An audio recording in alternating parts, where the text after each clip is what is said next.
So backstage, Carmelo Hayes complained to Nick Aldis about Andrade's involvement in his title match. Very good attention to detail here. A couple segments before, he had taken LA Knight's finisher, and he had an ice pack on his head and was still selling it. Did you sell a finisher, right? Right. So it's like, so he pointed out that Aldis pointed out that he and Andrade were tied 3-3 and booked him in a game 7.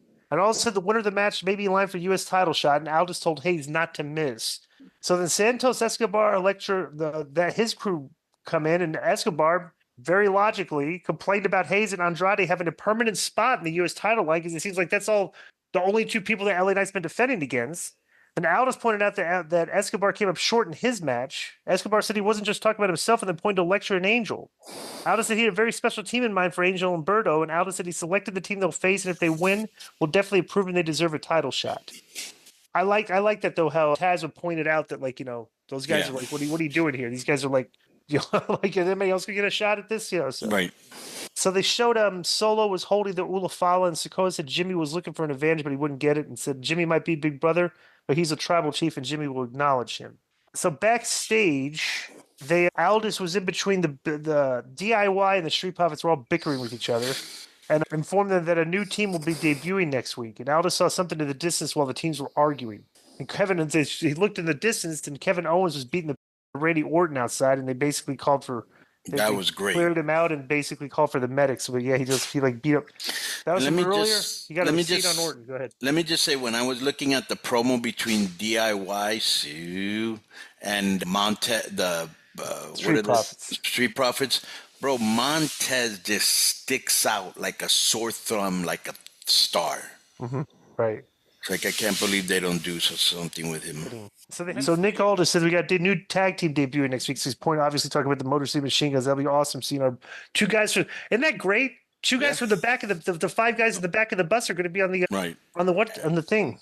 Right. Or one of the guys from the back of the bus. And two guys that used to take your classes when you would. It was the 5 minutes of disco. Yeah, right. They would sit down and the original learning tree. Right. Yeah. Right. They would soak it up. So that was always Jimmy funny when we would do that. Remember, they would sit there. Everybody would be sitting Indian style in front of you, like 6 or 7 of them. Ask you a question, and they'd raise their hand and ask a question. And I remember. Well, what's his name? The kid would always ask about Saban. What the other kids? Shelley. Yeah. I'm getting old here. Alex Shelley would always have Kaz Hayashi questions. Right. Because he was a big fan of Kaz Hayashi. I know. I'm going to start watching NXT for those guys. I've been a big fan of them for. What do you mean NXT? They're going to be on the main show. They're going to SmackDown. Oh, really? Oh, they're debuting on SmackDown. They're not if you watch the NXT. Shows, Well, those guys don't need to go to NXT. No. I wrestled for 20 years. Are you kidding me? They could have using them as like a draw for NXT. They could have yanked them out of the NWA TNA and just put them straight on SmackDown 17 years ago or 20 years ago. That's how good they were. I always thought, and not taking anything away from Staten, I always thought Alex was great, especially when they had him do the skits with Nash. Nash and Shelley was a great combination, the paparazzi production stuff. I always saw Alex, I thought he would be in that crew that came in with, Brian and Punk. And when they finally started bringing indie type guys in, that Shelley was going to be there. It never happened.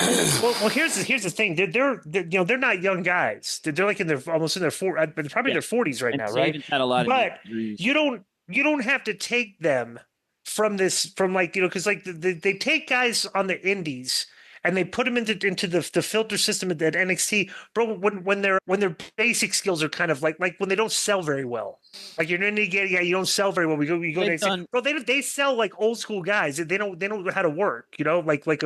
Like old school style. You know what I'm saying? So there's been different events like that where Samoa Joe went to NXT first. And people are like, why would that happen? Why would Joe need to go to NXT? You know what I mean? So sometimes they do that.